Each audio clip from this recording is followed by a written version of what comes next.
Je m'appelle Elisabeth, j'ai 37 ans et je vis depuis plus d'un quart de siècle avec une maladie chronique, une maladie auto-immune. Dès que ma santé me l'a permis, bien, j'ai proposé ma candidature, puisque j'étais en quête de ce que disait tout à l'heure Catherine. Qu'est-ce que je fais maintenant que je vais bien? Maintenant que j'ai un rein tout neuf et que je ne peux plus être toxicologue. J'étais en quête et donc j'ai découvert l'université des patients et j'ai proposé ma candidature donc au master rééducation, ingénierie médicale, spécialité éducation thérapeutique de l'université Pierre et Marie Curie. Ma reprise d'études a été pour moi la possibilité de retrouver une identité sociale. Mais surtout, cette reprise d'études dans le cadre de l'université des patients, ça a été le meilleur et le plus bel accompagnement que la société puisse m'offrir.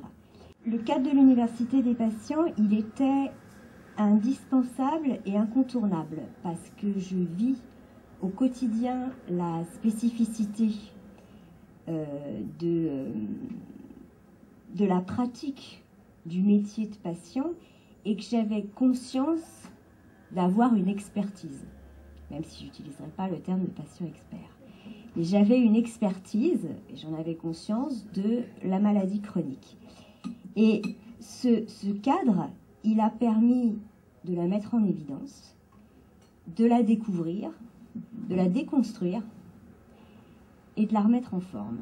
Alors, juste, bon, évidemment, j'espère que le regard que je porterai en travaillant avec des patients atteints de maladies chroniques et non pas sur les patients comme beaucoup d'études se font, apportera quelques éléments différents aux chercheurs qui ont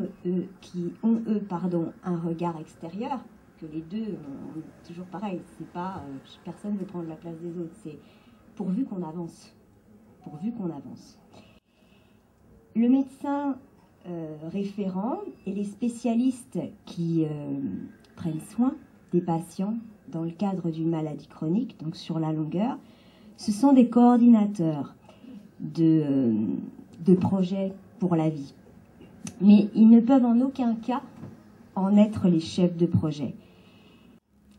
Tout ça, c'est dans les mains du patient. C'est dans les mains de ce projet pour la vie qu'il a, qui est très spécifique.